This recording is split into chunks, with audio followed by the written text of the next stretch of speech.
Desde a época que a Sara Geromini surgiu com o tal 300 do Brasil, que na verdade era pouco mais de 30, eu vim alertando do risco dessa questão das movimentações de grupos que estavam sendo montados para propagar o terror, inclusive com atos de terror, como a gente viu que foi se agravando com o passar do tempo. Eu até fiz uma lista aqui do que aconteceu nesses últimos meses, em específico em relação a apoiadores do Bolsonaro, e a nossa crítica, inclusive, tanto ao Ministério Público quanto à própria polícia, que não queriam enquadrar esses criminosos em crimes de ato de terror. A gente tem uma lei de 2016 que tipifica e enquadra ali algumas condutas como sendo condutas de terror, e mesmo assim a gente via tanto a polícia de alguns estados, quanto também o Ministério Público, quando se fazia a denúncia contra esses terroristas, não queriam enquadrá-los como tal. Agora, visto tudo que está acontecendo em Brasília, o empresário preso, que eu não citarei o nome aqui do empresário, porque a nossa ideia não é tornar um indivíduo que tem uma conduta dessa um mártir ou algo do tipo. E a gente vai discorrer aqui sobre várias situações que a gente vem alertado há muito tempo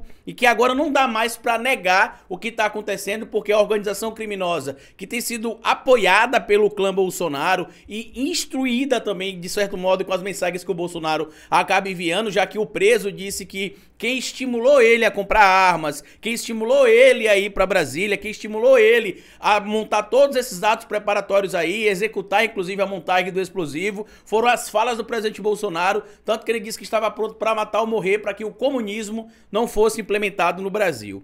Bora falar um pouco mais sobre isso, porque a situação que o Brasil está vivendo hoje, gente, é uma situação complicada. A gente não vai ter uma tranquilidade imediatamente quando o Lula tomar posse. Inclusive, eu tô muito preocupado com o evento que vai acontecer na posse do Lula, porque a gente já entendeu que do outro lado não são pessoas que estão meramente defendendo um ideal político ou um ideal ideológico. Eles estão defendendo, uma causa pela qual eles estariam dispostos a dar a própria vida contra uma ameaça que não existe e nem nunca existiu.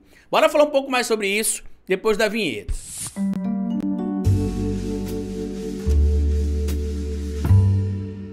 Pois bem, meu povo, antes de seguir esse vídeo, eu queria pedir a você que deixasse like no começo do vídeo, porque se deixar lá pro final você esquece. E queria pedir a você também, se puder colaborar com o nosso trabalho, que seja membro do canal, o apoiador. É uma maneira que vocês têm de manter o nosso canal existindo de forma independente. E se puder colaborar de outra maneira, eu peço que colabore com o nosso Pix. O Pix do canal é esse que tá passando aqui. Você pode ajudar a manter tanto esse canal, que é o Historiador, quanto também a manter a Folha Democrata TV, que é o canal criado por mim alguns meses atrás e que o Pedro Zambara tem lá dirigido o canal e tem dado muito certo, e com a ajuda de vocês a gente vai conseguir ampliar cada vez mais a nossa programação. Muitos de vocês viram que nessa semana foi preso o empresário bolsonarista do Pará, que era dono de posto de gasolina, que é dono de posto de gasolina, até onde as informações dos jornais têm compartilhado, e que ele teria chegado em Brasília desde a derrota do Bolsonaro e que estava com um arsenal em armas de cerca de 170 mil reais. Eu até separei algumas matérias aqui, só que eu não vou trazer o nome desse indivíduo, porque a nossa linha editorial, tanto aqui no canal Historiador, quanto a linha editorial no canal Folha Democrata, é não dar espaço aí para não promover, né, de certo modo, o nome de indivíduos que fazem o que esse indivíduo fez, que é tentar contra o Estado Democrático de Direito em um ato de terror. E tá aqui matéria publicada no portal Metrópole, só pra gente trazer aqui pra vocês a informação correta. Olha a matéria aí, ó. Tá? Bolsonarista preso com arsenal queria o caos, diz delegado-geral da Polícia Civil do Distrito Federal. E aqui a polícia mostrou a quantidade de armas que ele tinha, né? Segundo ele, no depoimento e pela avaliação da própria polícia, ele teria gastado cerca de 170 mil reais em armamentos. E que, segundo ele, o que estimulou ele a tirar o CAC, a comprar armas, foram as falas do Bolsonaro de que o povo armado jamais será escravizado. E também trazendo aquela falsa narrativa do tal comunismo, que em tese estaria ameaçando o Brasil e a população brasileira. A gente sabe, inclusive, que algumas dessas pessoas, como esse empresário, inclusive a própria esposa dele deu alguns depoimentos, né? Falou com algumas pessoas que estranham o que está acontecendo agora, porque ele sempre foi uma figura pacífica. E aí a gente entende o que é que essa desgraça chamada Bolsonaro e bolsonarismo fez com as pessoas no Brasil. Porque a gente fica rindo também das pessoas que estão sendo feitas de trouxa na porta dos quartéis, mas tem gente que foi radicalizada como esse senhor aí, ao passo de dizer que estava a ponto de matar ou morrer, para que o comunismo não fosse implementado no Brasil e que ele teria montado ali, né, o explosivo, só que ele não teria colocado o explosivo no lugar que foi colocado. Segundo ele disse no depoimento da polícia, ele montou o explosivo e uma outra pessoa, que eu também não vou citar o nome aqui, estaria incumbida de colocar o explosivo em linha de transmissão elétrica, que segundo ele era contrário a colocar o explosivo em um caminhão de querosene, ou um caminhão de combustível, que ele não era favorável a essa postura, e que ao saber do que tinha acontecido lá, que o indivíduo que teria agido em parceria com ele teria colocado esse explosivo e tentaram inclusive acionar tal dispositivo, a gente poderia ter tido uma tragédia ainda maior, né, uma situação muito mais grave do que a gente está tendo aí se o explosivo tivesse funcionado. Por uma falha técnica, segundo a polícia contou, o explosivo não foi detonado, mas o acionamento aconteceu através do gatilho. O que a polícia sabe até agora? Sabe primeiro que o indivíduo não agiu sozinho, tá? Inclusive, segundo ele, pessoas que estavam no QG das manifestações em Brasília estavam ali sabendo, muitas pessoas inclusive ajudaram a articular com ele toda essa situação, em específico a partir ali do dia 12 de dezembro, que foi quando aconteceu a diplomação do Lula e a prisão daquele terrorista que se diz indígena, né, que vocês conhecem aí. Como vocês já sabem, eu não vou trazer nome de nenhum indivíduo que pratique ato de terror, porque a ideia aqui desse canal é não trazer um enaltecimento de figuras que fazem tais atos, então a gente não vai dar protagonismo para eles, mas só pra gente entender uma escala cronológica do que tá acontecendo. Eu até separei aqui, ó, alguns fatos anotados aqui no papelzinho, ó, do que aconteceu nesses últimos meses, ó. Lá em junho, por exemplo, o apoiador do presidente Bolsonaro lançou veneno agrícola ou restos fecais, né? Alguns documentos dizem que eram veneno, outros dizem que eram restos fecais, no evento de Lula e Calil em Uberlândia. E eu já dizia naquela época ali que dava para enquadrar aquele terrorista no que determinava a lei antiterror. E na época só disseram que não, que era exagerado. Eu falei, vocês não estão entendendo que nos grupos de terror, você tem ali indivíduos que agem em grupos e tem os indivíduos que agem sozinhos, os chamados lobos solitários. Eu já vinha dizendo isso aqui há muito tempo. Depois a gente teve o cara que arremessou uma bomba também, uma bomba de fezes contra Lula, contra o evento de Lula, lá no Rio de Janeiro. Esse foi preso pela polícia e o Ministério Público pediu o indiciamento dele por arremesso de material explosivo, não o enquadrando também na lei de terror. Que eu dizia que a lei de terror enquadrável, eu vou mostrar pra vocês os dois atos, tanto o de Uberlândia quanto o do Rio de Janeiro. Depois a gente teve o caso do Marcelo Arruda, morto por um apoiador do Bolsonaro também, que agiu também como lobo solitário, radicalizado ali, invadiu o aniversário do Marcelo, disparou contra ele, tirou a vida dele. E a gente viu também a prisão desse empresário bolsonarista agora, que traz, e é um fato que me deixa muito preocupado, que traz a informação de que a polícia de Brasília, tanto a civil quanto a militar e os bombeiros, segundo ele, né, a polícia e os bombeiros, perdão, a polícia de Brasília, a polícia e os bombeiros, né, como um todo, teriam dito pra eles ali que eles poderiam fazer o que quisessem, desde que não vitimassem a polícia. E aí isso já responde muita coisa de dois pontos em específico. O primeiro, ninguém ter sido preso no dia 12 de dezembro, naquele dia que teve os atos ali à noite, né, após a diplomação do Lula, a gente viu acontecendo algumas coisas e ninguém foi preso. E o segundo ponto que me chamou bastante atenção foram as declarações do secretário de Segurança Pública do Distrito Federal, que se não me engano é o Danilo Júlio, ou é o Júlio Danilo, eu não lembro exatamente a ordem do nome dele, que deu entrevista junto com o Flávio Dino, e eu falei que a narrativa dele não estava sendo uma narrativa coerente, que algo errado estaria acontecendo. E aí quando a gente escuta esse depoimento desse terrorista que foi preso nessa semana agora, por causa dessa situação envolvendo a bomba lá no aeroporto de Brasília, a gente consegue entender que tem tido sim uma leniência, não só das autoridades públicas ligadas ao governo federal, como também das autoridades públicas ligadas ao Distrito Federal.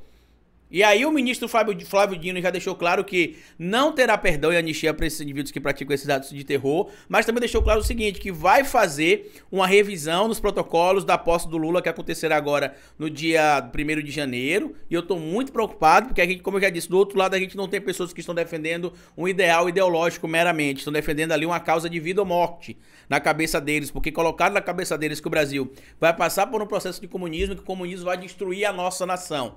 E por mais que possa parecer ridículo isso, absurdo, tem gente que foi radicalizada ao ponto de acreditar nisso. Carlito, o Bolsonaro pode ser responsabilizado por isso? Pode ser responsabilizado por isso. Inclusive a gente precisa lembrar, o Reinaldo Azevedo até trouxe um artigo dele, publicado na UOL, artigos e incisos e leis que a gente cita aqui no canal há muito tempo, né? O artigo 5º, inciso 17 da Constituição, o artigo 5º, inciso 44 da Constituição, o Código Penal, perdão, no artigo 286, 359L, 359M, 359R e também a lei antiterror que a gente tem trazido aqui, ó, que eu vou deixar aqui para vocês também consultarem. Deixa eu só colocar aqui para vocês, ó.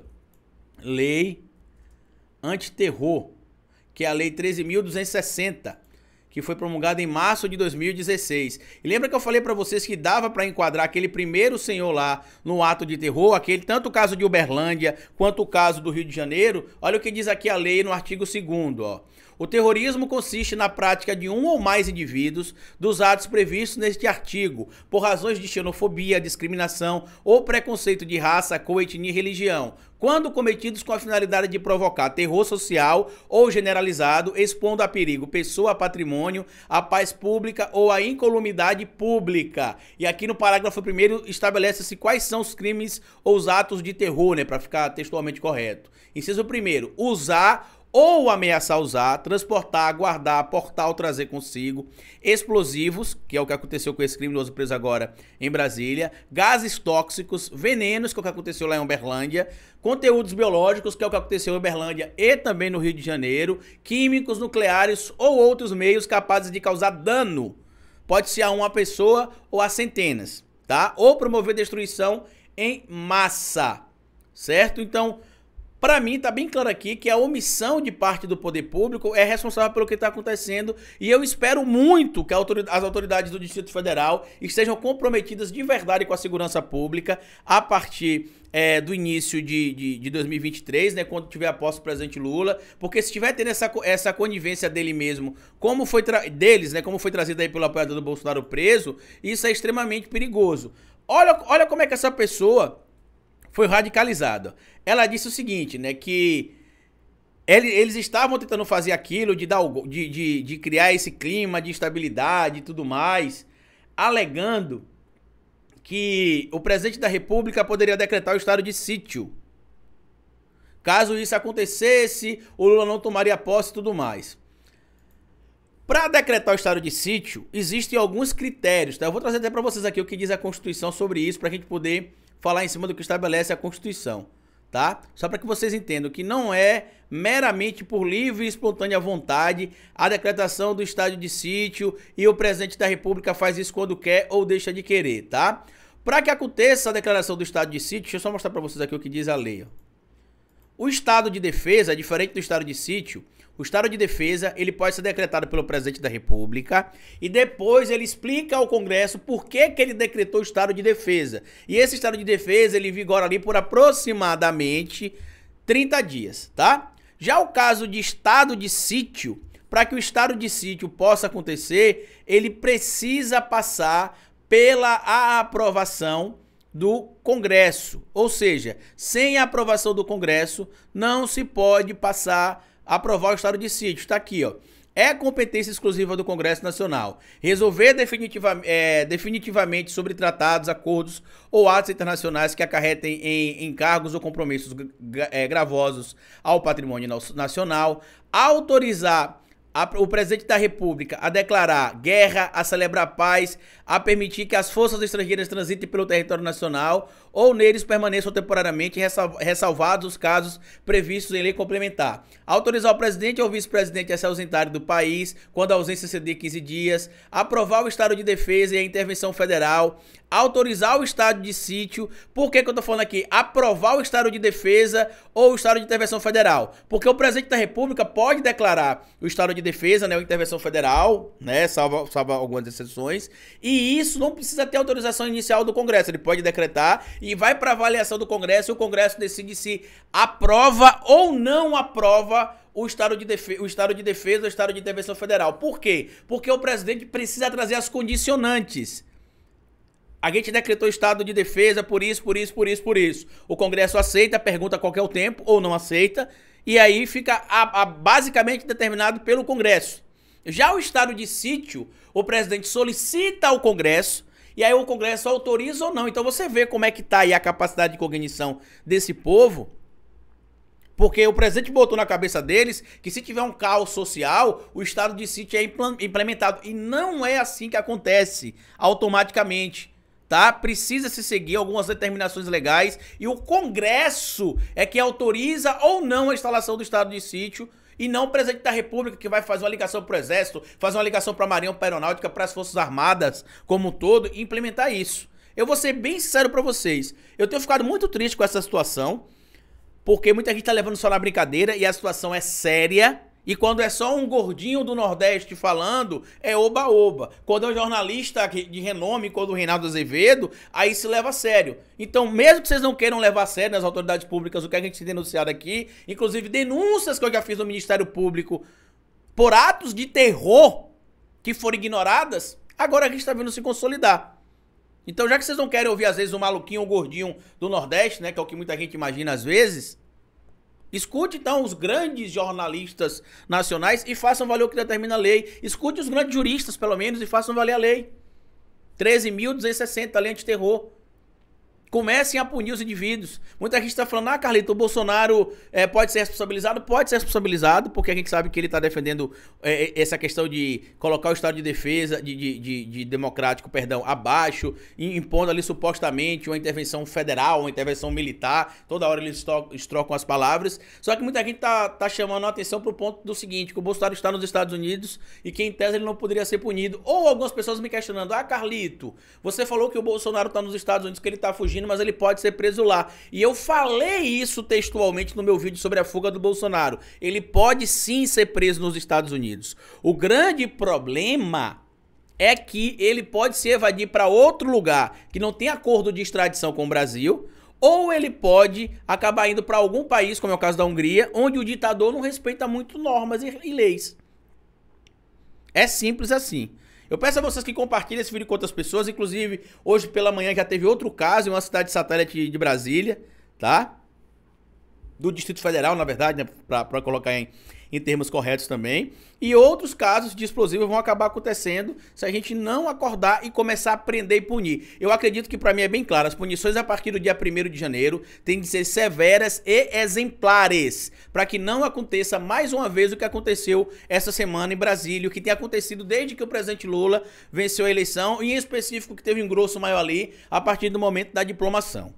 Eu vou compartilhar aqui com vocês alguns links nos primeiros comentários desse vídeo, matérias que a gente nem conseguiu ler aqui também, mas eu vou colocar para vocês. E peço a vocês que, se puder colaborar com o nosso trabalho, seja um membro, apoiador, siga o nosso canal, siga a nossa página no Facebook, para que a gente consiga furar a bolha lá também. E vamos começar a pensar aqui, né, em outras possibilidades para 2023, de a gente conseguir fazer esse projeto de formação política. E eu vou convidar alguns amigos também para fazer a formação jurídica, porque eu não posso, né, ter a audácia de, apesar de estudar direito, eu não posso ter a audácia de, como estudante de direito de segundo e terceiro semestre, perdão, tendo cursado apenas o primeiro semestre completo, vim aqui dar um curso sobre direito constitucional, direito penal. Eu não me sinto confortável para isso, mesmo dominando muito do que diz a lei, como também não é correto eu querer ultrapassar os processos até chegar ali na capacitação total, tá bom? Mas vamos ver como é que a gente faz aqui. Eu vou tentar encontrar alguns amigos para que a gente possa seguir esse trabalho. Boa semana para vocês, vamos continuar trabalhando até o final de semana aqui. A produção essa semana vai ser um pouco mais devagar, né? A gente vai produzir menos vídeos, dar uma puxada de freio, uma descansada também, porque a gente tá chegando no final do ano. E sabemos que a partir de janeiro, né, o nosso trabalho vai ser dobrado, porque a gente vai ter ali os bolsonaristas e a grande mídia distorcendo algumas informações, omitindo algumas informações, e o trabalho da mídia coerente é trazer informação correta, quando tiver de criticar, criticar, quando tiver de elogiar, elogiar, mas jamais tentar criar fatos para poder gerar notícia. No mais, como eu sempre digo para vocês aqui no final de cada vídeo, é melhor escrever errado a coisa certa do que escrever certo a coisa errada. Até nosso próximo vídeo.